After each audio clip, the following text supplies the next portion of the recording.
Hey y'all, it's Trent Knox, back with another episode of Talking Shop, a segment on the Trent Knox Show. This is episode 70, and in this episode, I'm featuring Patrick Harney.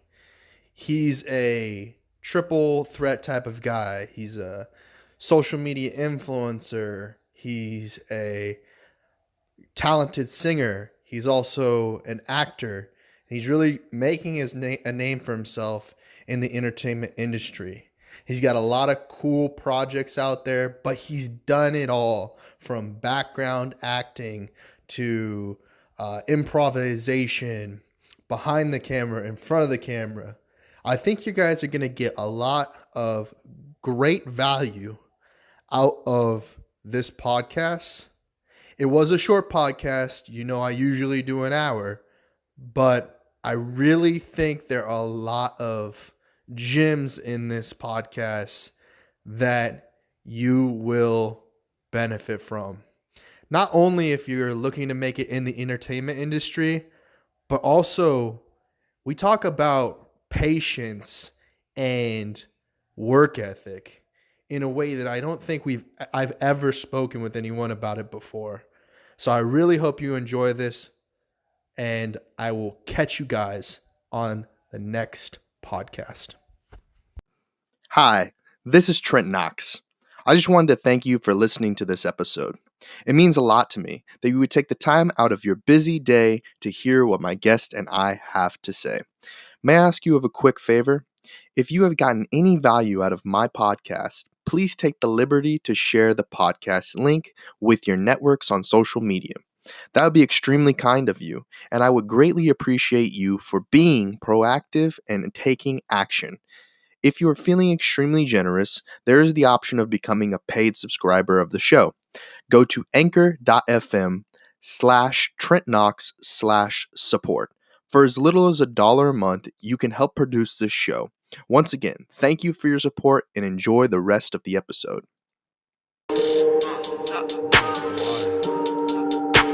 I just roll the dice, pack up in the Audi, back and go little Joe, I just hit my 40, gripping on some grain, swinging like I stole it, shorty got big thighs, juicy how she poking, I just roll the dice. Hey y'all, this is Trent Knox with the Trent Knox Show. This is Talking Shop featuring Patrick Harney, episode 70. In this episode, we're going to talk with Patrick about his development in being an actor, some of his singing career, and some of the stuff that he's got going on YouTube that I think is actually pretty unique and pretty cool. So without further ado, this is Patrick Harney. If you want to say hello to the viewers and the listeners abroad, Patrick. Hello, everybody. Thank you for having me. I appreciate taking the time, and I look forward to talking with you guys. Cool. So you've got a lot of the unique stuff going on, a lot of different projects. I saw you got a project coming out called Scapegoat pretty soon. Tell me a little bit about that. How did that come about? Yeah, so Scapegoat is actually a film that we've already filmed it. It's in the final stages of post-production, and so that will be coming out. I think as of now, it'll be coming out toward the end of the year, or maybe at the top of the year. But we, when we shot that, I jumped on it pretty early in the process. I saw the casting call on Facebook actually, cool. And so I reached out to the director and the writer, and I said, hey, I'd like to audition for. And I auditioned for two different roles, the one that I ended up playing, and then another one of the leads. So we shot or at least I should say I shot an audition tape, sent it to him, and I got to talking with the director, and and the more ideas he had, the more ideas I had. They started to kind of match up a little bit, and we just got on really well. So we started filming that, and Scapegoat is about this group of people that they all wake up in the middle of the woods. They don't know how they got there. They are all wearing the same clothing. They each have a different marking on their arm. Some of them know each other, some of them don't.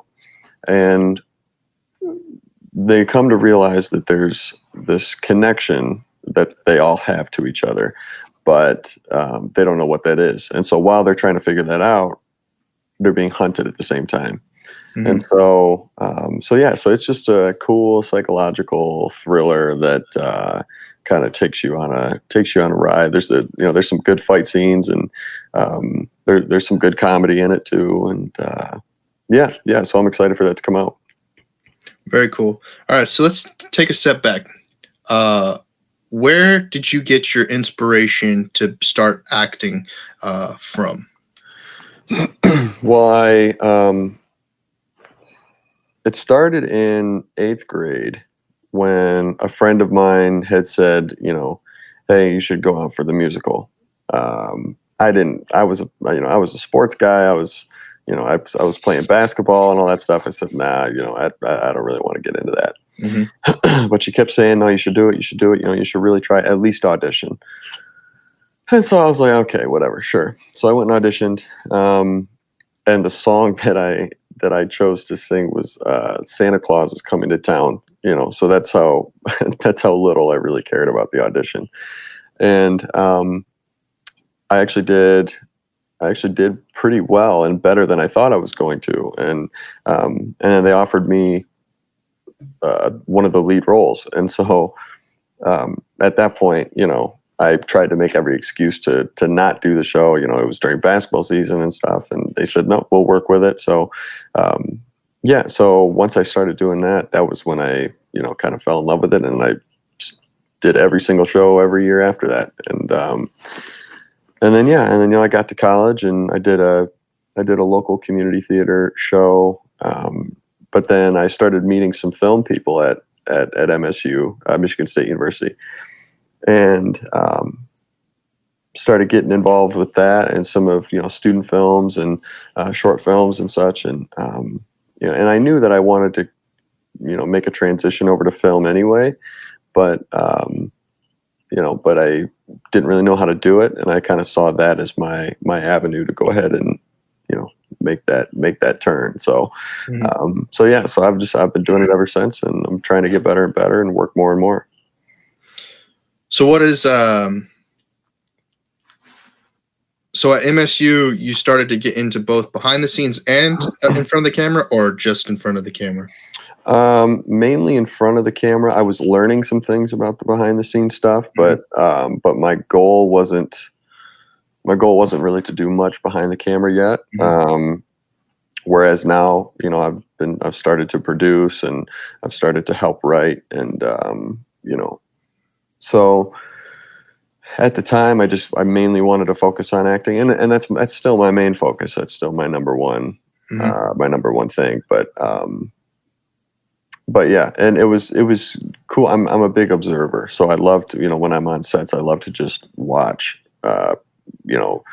all the different crew members and how they work, and I like to watch the interactions between everyone to see, well, why is that light going there, or why is the camera going to be set up here, and just stuff like that to kind of learn, just learn as much as I can, so I can open as many doors as I can. And while you were at MSU, you were studying acting, or you were studying something else? Yeah, well, it was technically media and information, and my focus was in film. Okay. So a lot of it was some of the technical sides of things, and but mainly it was a lot of my acting stuff was more on my own. Because it was for MSU, they didn't really have a screen acting class or anything like that. It was all theater stuff, and I knew I didn't really want to do much of that anymore, or at least for the time being. I'm sure I'll go back to the theater, but for now, I just want to focus on film. So yeah. So what was your first experience like auditioning for a film role? My first experience was, it was actually for a film at MSU. They had this program. It was called the Theater to Film program, and what they would do is they would write a play. There would be a class that writes a play, they cast it, they perform it, and then they have another class that translates that play into a screenplay, and then they shoot a movie. Well, it was a full-length movie. That's what I got involved in, was the movie side. And yeah, and I just did a quick audition. I showed up, they told me, hey, would you be willing to come read for this? After I showed interest in it, and I said, sure. And so I showed up to to one of the Com Arts buildings, and went into a room, read the sides that they give, and yeah, and they gave it to me on the spot. Granted, that does not happen very often, as in that's not normal. It was just a student film thing, and they needed to fill the role. So normally, the audition process goes, it's a lot more grueling, and it's a lot more cutthroat. You show up, you're in there maybe 5 minutes, and all right, see ya. If we want you, we'll contact you, and you're kind of left hanging for a while. You don't know what's going on until you either see that role had gotten cast or they call you. So yeah, so that was my first experience. Cool. What was the main difference between auditioning for a theatrical play and a on-screen talent position? I actually like the audition process for film a lot better, because with theater, or at least what I've come to find, especially specifically musical theater, is you pick a monologue that you have to read yourself when you show up. So you got to practice, memorize, and then show up and do it and perform a monologue. And then afterward, generally what they'll do for musical theater, granted I haven't auditioned for Broadway or anything like that, so it could be completely different. But what my school did was they'd bring everybody in the room or in a room, and they would teach you a part of one of the songs that everybody's going to be auditioning with. That one of the songs is in the show, and so then you have to come in and you have to perform that song, part of the song, with a pianist, and and kind of go from there. So it's a lot longer process.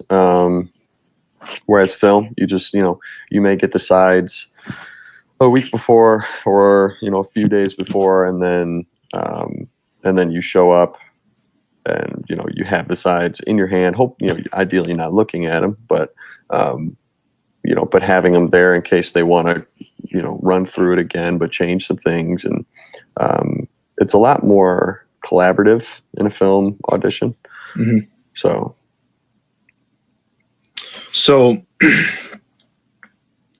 you've transitioned from being a theatrical actor on the stage to an on-screen talent. You've now been in front of the camera 30 different times, it looks like. What has been the learning experience, your greatest learning experience across all of the shows or movies that you've been on? The greatest learning experience, I would say, is that it's a marathon, not a sprint. I know I said it. With I was speaking with somebody else just the other day, but yeah, it's a marathon, not a sprint. Everybody wants everything to happen right now. Oh, I made a movie, I'm going to be famous. It's not how it works. And I've also realized, because I think some people misinterpret being a successful working actor for being famous. There's a huge difference. You could, if you want to be famous, you could, just go find make some little video that will somehow go viral, be clickbait or whatever. When it comes to acting, it's very tedious. It's a very tedious process, the whole filmmaking process. And so if you don't absolutely love it, then it'll drive you nuts. But if you're like me, who loves every single little aspect of being on set and watching everybody, and and seeing how everybody interacts, and all the little intricacies that a lot of people don't think about, you know, then that's why you love to do it, and you love to tell. You know, I love jumping into the mind of somebody else for a little while. It's fun. You know, it's exciting. And being able to create a character just off of words on a page, that's what's fun. But you know, if you're just looking to be famous, I'm sure there's easier ways to do that. Now, when you become a successful actor, is there fame that, you know, comes along with that? Usually, yes, but you know, but there doesn't have to be. You know, I mean, you know, you can look at some of the, you know, most successful actors ever. I mean, look at Steve Buscemi. I mean, yes, he's famous, and you know, everybody knows him, but he's not this, you know, big A-list actor. He's not huge like, you know, like a Robert Downey Jr. or anything like that, but he works all the time, and he's always been working all the time. So so that would be the biggest difference, is just, you know, it's a marathon, not a sprint, and make sure you know the difference between, you know, on whether you want to be a working actor or just famous. Yeah. Just a real quick minute to pause and say thank you to our sponsor, Anchor.fm. Yeah. So what is, to you, the role that was the most challenging? Mentally or physically? Let's do both. Do both. Yeah. Physically, I would say the most challenging was Scapegoat. Because we had to shoot a fight scene. Well, I mean, we filmed it in the middle of the summer out in the woods here in Michigan. And so it's humid and it's hot, in jeans, you know, shoes with no support, and we're running around all the woods. However, we also had a fight scene that we had to do. It took 11 hours to film this fight scene. That, you know, that includes all the choreography and everything, and we all did our own stunts. So, yeah, I walked out of there with a lot of bruises, a lot of, you know, a lot of sore muscles. You know, definitely needed a lot of rest after that shoot, but it was a lot of fun. It was probably the most fun I've had on a set was that day. The most challenging mentally, I would say, was probably, I just filmed a film. It's called The Denny Dooley Story. I just filmed part of my scenes, and it takes place in the late 60s and the early 70s, and the character was very, very, very different than anything that I've played before. Yeah, I would say that one was the most mentally challenging, because he had a lot of internal emotions going on, but he doesn't speak much. So I have to show that on my face, and you know, show that with my body language more. And but yet, when he does speak, kind of put on a show at the same time, that you know, that nothing's bothering him. So yeah, so I'd say that one was the most mentally challenging so far.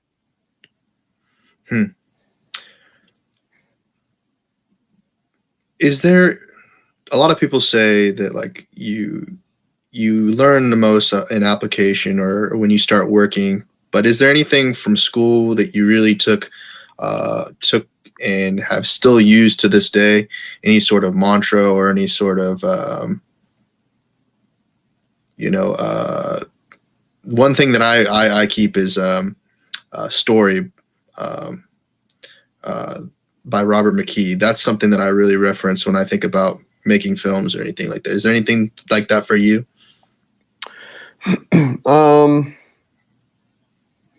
Not from school, but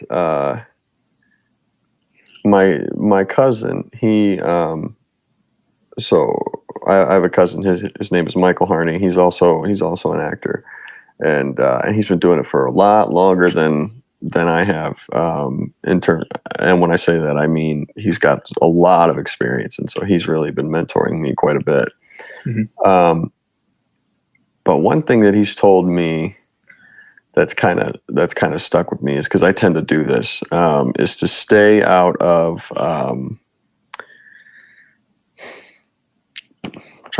the clean version of it is to stay out of my head.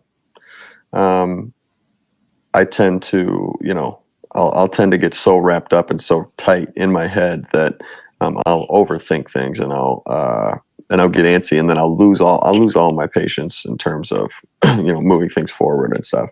And so he always tells me to just stay the heck out of my head, and because if you spend way too much time there, then you'll end up sticking yourself in some quicksand, and you won't be able to get out.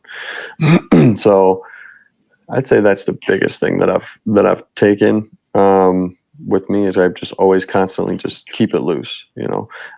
I mean, when I was on the Denny Dooley shoot, so I also sing in that movie, because my character, he plays I'm the lead singer of this garage hippie band, and there's a song that I had just recorded a demo for the shoot, and then we're going to go in and we're going to record all the music and stuff.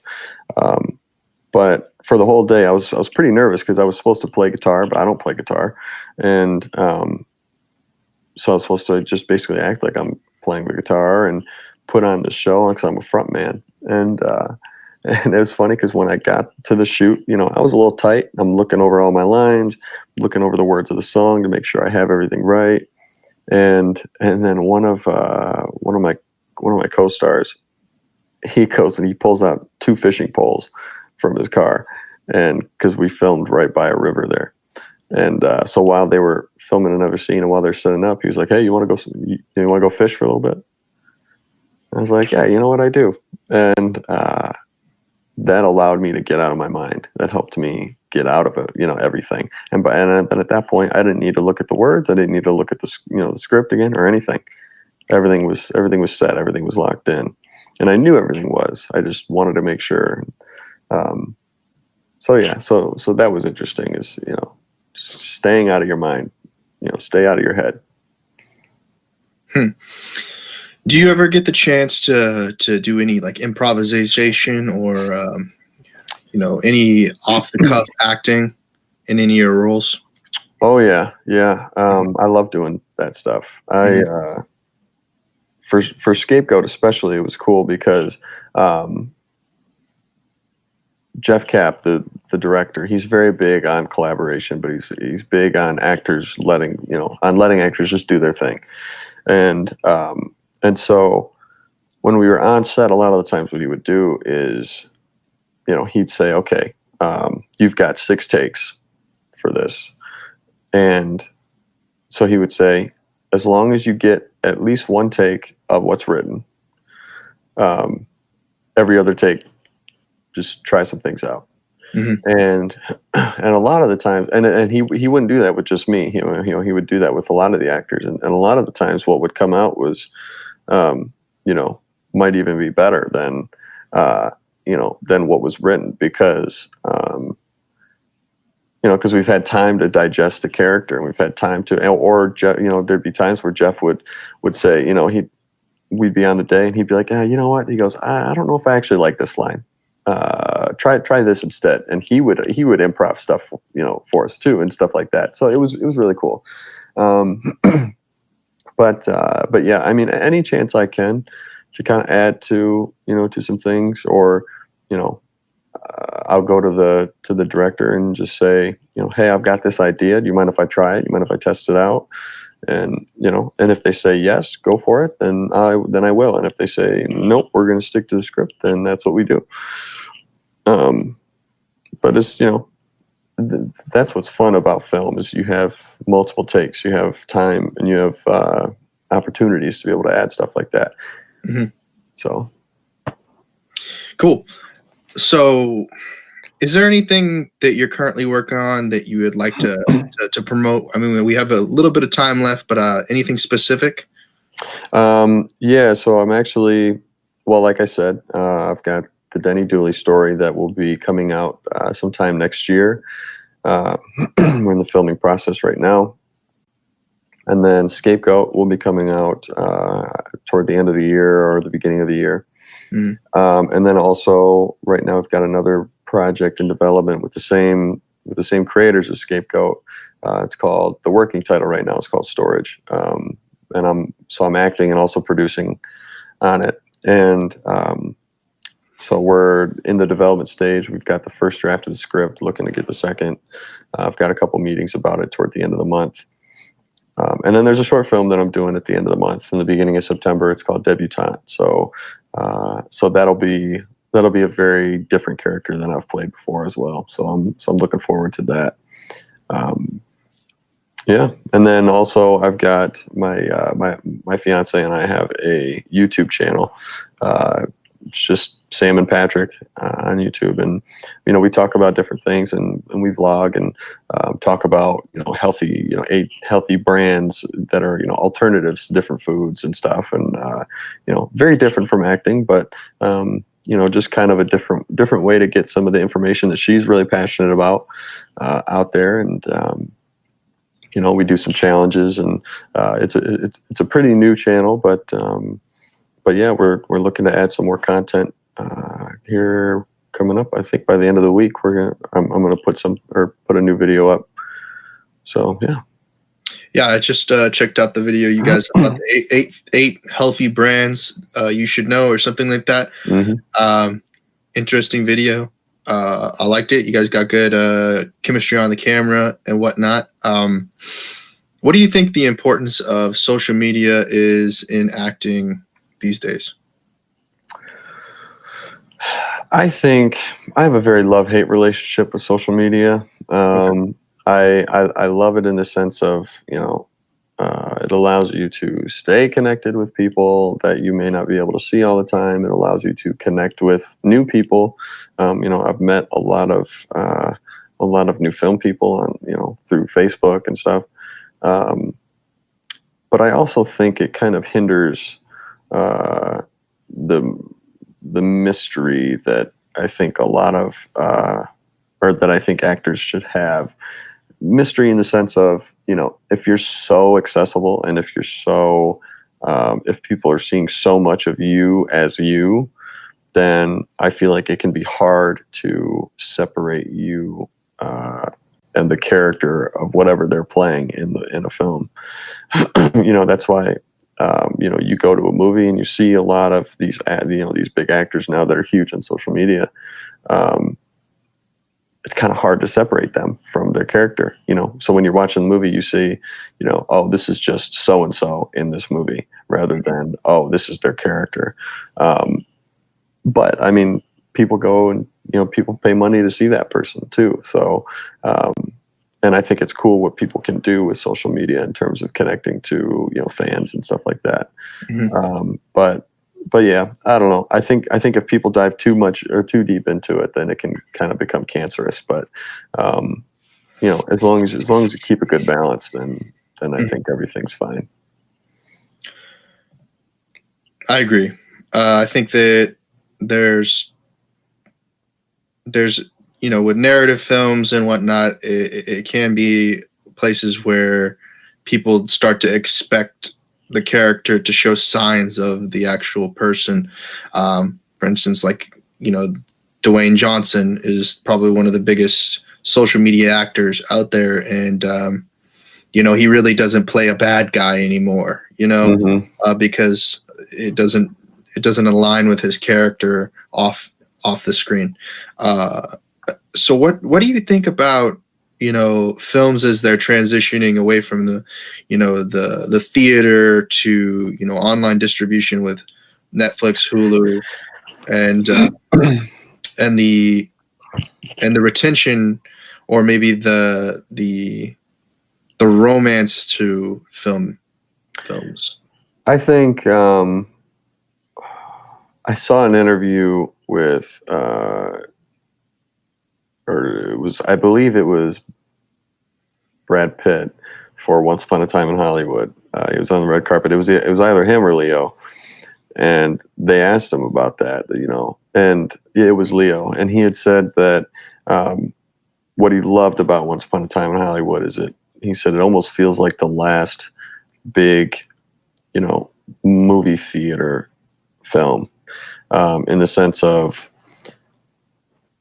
it's meant to be shown in a theater. And personally, I think it's sad that that's kind of going to the theater, because that's an experience. It's a night, it's a night out, or, to be able to see a movie on a big screen. There are some movies that are meant to be seen on a big screen. Take movies like Interstellar. That movie is not meant to be watched on your laptop. It's so big that you got to see it on a big screen. And so, whereas I think there's a lot of really good movies that are being made on streaming services and such, there's a lot of really, really good content, and there's a lot more opportunities for work for actors too, which is really cool. I just hope we never completely get rid of the movie theater experience, because that's it's kind of where it all started almost. That's been doing it for so long, and people, like I said, it's an experience. And so when you start to get rid of that and you can just do it at home, because it's also somewhat of a social thing too. For me, I love going to the movies when the theater's packed, because I love hearing, everybody feeds off of each other's energy in terms of reactions to different parts of the movie and such. So if you're just, sitting at home watching it yourself, I don't know, I guess some of that magic goes away. But that's just me. Yeah, that's a great point. And I know we're running out of time here, so last but not least, if you had anything that some advice to give aspiring actors, aspiring filmmakers, social media content creators, anything, what would be that piece of advice? Be patient, and don't wait on the business, because the business will leave you short every time. Get some people that are, have the same goals as you. Get some like-minded people together in terms of, creativity, and just start making your own stuff. Make your own content, and then just try to get it in front of as many eyes as you can. Awesome. Well, thank you very much, Patrick, for coming on the show. For those of you who watch the live video or watching it on YouTube, Facebook, or any sort of video platform, his social media links are below. But for those of you who are listening to the audio podcast, Patrick, would you give some people direction on how to find you, maybe get in contact with you if they want to work with you or want to see your content? Yeah. Well, you can find me on IMDb. You can find me on Facebook. You can also find me on Instagram and Twitter. It's at pharns194. So that's PHARNS. There's no E. 194. You can find me on all of those. And then also you can check out our YouTube page. It's Sam and Patrick on YouTube. So yeah, I'm all over social media, and there's many ways you can find me. Awesome. Thank you very much, Patrick, for coming on the show again. Look forward to seeing the projects that come out very soon. Yes, thank you for having me, Trent.